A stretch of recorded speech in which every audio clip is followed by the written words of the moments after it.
네, 코로노믹스 시간입니다. 정철진 경제평론가와 함께 얘기 나눠봅니다. 안녕하십니까? 네, 안녕하십니까? 3차 재난지원금이 11일부터 지급이 되기 시작했습니다. 네. 지원금 200만 원인데 사실 어떤 곳은 한 달 임대료도 안 될 수가 있어요. 이 금액이. 실질적인 도움이 될 거라고 보십니까? 일단 이번 3차 재난지원금 그리고 직전에 지급했던 또 2차 재난지원금은 이제 일종의 버티기 지원금, 생존 지원금입니다. 이제 1차 때와는 다르게 이제 특별하게 한정을 했죠. 이제 선별로서 특히 자영업자들에게 했었는데 조금 안타까웠던 것은 당초 2차 때부터 더 힘들었던 분들에게 더 두텁게 하기로 하지 않았었습니까? 근데 그걸 조사하는 게 쉽지는 않았던 것 같아요. 그래서 결과적으로 집합 금지, 집합 제한, 또 연매출 4억 원 이하 이렇게 지급을 하고 또 고용 취약계층 하게 됐었는데 일단 도움이야 되겠죠. 뭐 어쨌든 지급이 되니까요. 네. 다만 지금 이제 소상공인 분들의 반응들을 좀 보면 감사하고 고맙기는 하지만 지금까지의 본 피해에 비해서는 이제 좀 싸늘한 목소리도 나오고 있습니다. 또 안타깝게도 최근에 그 형평성, 공정성 논란, 특히 집합 금지라든가 이제 집합 제한에 있어서 일부 좀 반발들, 방역 저항도 나오고 있는 그런 상황도 현실이다 이렇게 볼 수 있겠습니다. 이런 상황들이 타개를 하기 위해서는 사실 코로나19가 빨리 잡혀야 되는 게 우선순위일 텐데요. 네. 자, 이런 그 나라의 지원과 관련해서 다른 나라들의 사례를 좀 보면 정부가 적극적으로 막 세금을 써서 지원하고 이런 경우가 많더라고요. 네. 우리는 그 정도 수준은 아닌 것 같은데 그런 이유가 있을까요? 두 가지 이유가 있을 것 같습니다. 첫 번째, 지금 유럽이라든가 특히 뭐 독일, 과거에 또 미국 같은 경우에는 액수가 훨씬 크죠. 뭐 1,000만 원 단위가 지급이 되니까요. 근데 잘 보시면 그때 그들 또 현재 지금 유럽 상황은 봉쇄입니다. 그러니까 우리 같은 경우에 사회적 거리 두기가 3단계도 안 갔고요. 봉쇄가 3단계가 아닙니다. 3단계 가고 그다음 봉쇄인데 유럽은 바로 그 봉쇄 단계에 와 있기 때문에 아마 액수가 이제 크을 수가 있다. 더 도움이 셌을 수가 있다라는 하나의 생각이 가능하고 두 번째 같은 경우에는 뭐 역시 이제 재정들에 있어서 굉장한 과감성 아마도 미국, 독일, 또 일본도 마찬가지고 여기에서 불씨를 꺼트리면 나중에 다시 지피는 것보다 훨씬 더 많은 비용을 감내해야 될 거라는 이제 그런 생각하에 이렇게 굉장히 강하게 또 아주 크게 지원하는 게 아닌가 보여지고 있습니다. 그러면 그 재정과 관련해서 다른 나라와 우리나라를 비교했을 때 우리나라가 돈을 쓸 여력이 없는 편인가요? 그러니까 재정 건전성으로 보는 거죠. 돈이라는 거야 어쨌든 우리도 국채 발행해서 뭐 언제 얼마든지 우리 정부도 마련할 수가 있을 것 같은데 그럼 우리나라의 재정 건전성은 어떤가?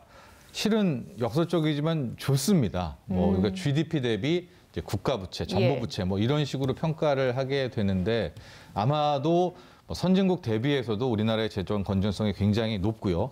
또 GDP 대비, 국민들의 GDP 대비하는 이제 재정 적자 부분에 있어서도 뭐 특히 4%대 이것도 이제 3.5% 넘으면서 굉장히 뭐 흔들렸죠. 우리 기준이 깨졌으니까. 근데 다른 나라들과 비교해 보면 지금 보면 적자 폭이 굉장히 적은 높네요. 것을 알 수가 있잖아요. 그러니까 나라들은. 이 대목에서는 그럼 우리도 훨씬 더 많은 돈을, 그러니까 즉 재정을 풀자라고 할 수가 있을 것 같은데 그 현재 재정을 지키는 우리나라의 곳은 기획재정부라고 할 수 있지 않겠습니까? 근데 기획재정부 우리가 항상 보면 이 금고 관리하는 뭐 친구들이나 하다못해 동창회에서도요. 이 총무들은 깐깐하죠.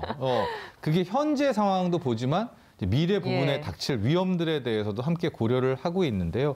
아마 지금 당국, 특히 기획재정부는 이런 양호한 재정 건전성에도 불구하고 최근 늘어난 빚의 규모와 속도가 이제 크다라는 점들을 많이 고려하고 있는 것 같고요. 두 번째는 이렇게 과도하게 우리가 아무리 좋아도 속도와 빚을 막 늘리게 되면 좀 이제 시선들이 오는 거예요. 그러니까 공부 잘하는 친구가 뭐 조금만 등수 떨어져도 왜 저러지 하는 것처럼 그러니까 아마도 이제 재정을 더 풀게 될 텐데 이때 우리가 대비해야 될 부분은 이제 국제신용평가사들에게 얘기를 해야죠. 우리가 무슨 문제가 있어서 그런 것은 아니다. 지금 세계를 다 봐라. 재정들을 풀고 있기 때문에 우리도 동참하는 거다라는 것들을 알려주고 설명하는 부분.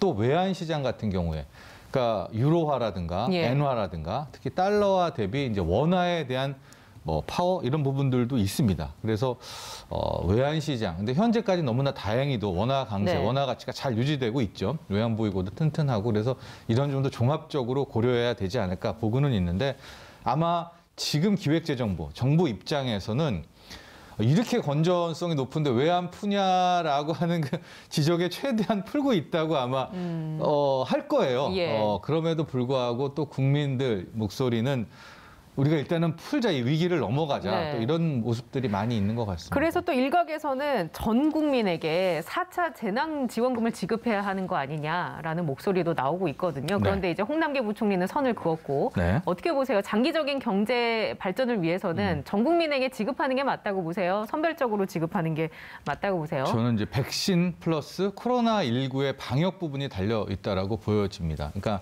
지금 같은 경우에 1차와 앞으로 2차, 3차가 달랐지 않았습니까? 네. 1차 지원금은 큰 틀에서 보면 방역 플러스 경제예요. 그러니까 경기 부양의 성격도 굉장히 강했거든요.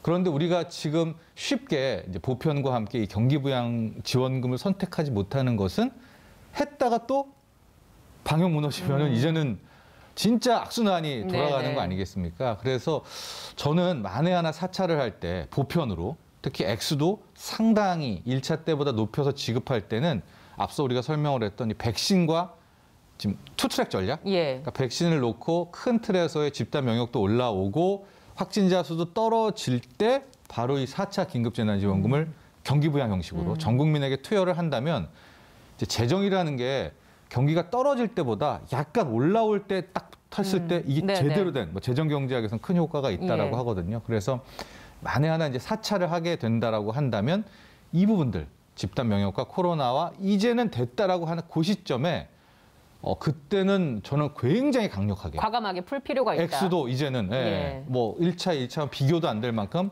풀면서 이제 나가야 되지 않을까. 그런데 그런 마지막 방역에 대한 어떤 희망이라든가 이런 고려가 없다면 상당히 정부 당국도 보편 지급, 특히 경기 부양을 활성화하려는 재난지원금이 예. 조금 부담이 되지 않을까 이런 생각. 그러니까 그런 경우에는 악순환으로 빠질 수 있지만 이 그렇죠. 타이밍을 잘 맞춰서 과감하게 풀면 경기의 회복에 있어서 치고 올라갈 수 있는 기회를 삼을 수도 있다. 네, 그러니까 예. 그 모멘텀은 역시 백신 접종과 코로나19에 대한 부분이 역시 달려있다. 키워드가 되는 것이고요. 그것만 담보가 어느 정도 되고 있다라면 예. 그때 푸는 돈은 정말 과감하게 쏟아내야 진짜 효과가 제대로 날 예. 겁니다. 예. 자, 그러면 코스피 얘기를 좀 해보겠습니다. 코스피가 지난주 저희가 방송했을 때 3천을 이제 뚫고 넘어갔는데 지금은 약간 상승세를 멈추고 좀 숨고르기 장세를 보이는 거 아닌가라는 생각이 들기도 하고 네. 일명 공포지수라고 불리는 코스피 200 변동성 지수가 반년 만에 최고치를 기록했어요. 네. 자, 이 주식 시장에 대해서 어떻게 평가하고 계십니까? 이례적인 부분이죠. 이제 3,100도 넘고 네. 장중에 3,200도 그새 왔다 갔다 했거든요. 근데 변동성 지수가 실은 작년 코로나 때만큼 커져 있다. 네. 이게 무슨 얘기냐면 좀 어렵기도 한 건데 주가가 한 5% 올랐어요. 근데 그 5% 오르는 과정을 볼 때 1%, 2%, 3%, 4%, 5% 이렇게 올라지 않았습니까? 이럴 때 우리는 이거를 견조한 상승이라고 이야기를 합니다. 근데 5%가 같이 올랐어도 결과적으로는 9% 올랐다가 마이너스. 갑자기 이게 뚝 떨어졌다가 네. 다시 또 6% 올랐다가 이런 식으로 해서 마지막에 5%가 올랐다고 하면 이 상승에 있어서는 우리가 약간 색안경을 끼고 볼 수밖에 없는 거죠. 그래서 예. 지금 변동성 지수가 V 코스피가 작년 힘들 때만큼 거의 비슷한 수준으로 올라왔다라는 것은 지금 이번 상승이 정말 잘 올라오긴 올라왔지만 아직까지는 뭐 믿을 수 없는 약간 좀 위태로운 부분도 존재한다. 아마 이 정도로 해석을 하시면 좋을 것 같아요. 변동성이 워낙 크니까 네. 그 누구도 한 치 앞을 내다볼 수 없는 상황일 수도 있지 않습니까? 그리고 조심스럽지만 이게 이제 과매수, 네. 과열, 거품 국면까지도 오지 않았는가 또 이런 또 생각도 해볼 수가 있겠죠. 알겠습니다. 자, 지금까지 정철진 경제평론가와 함께 얘기 나눴습니다.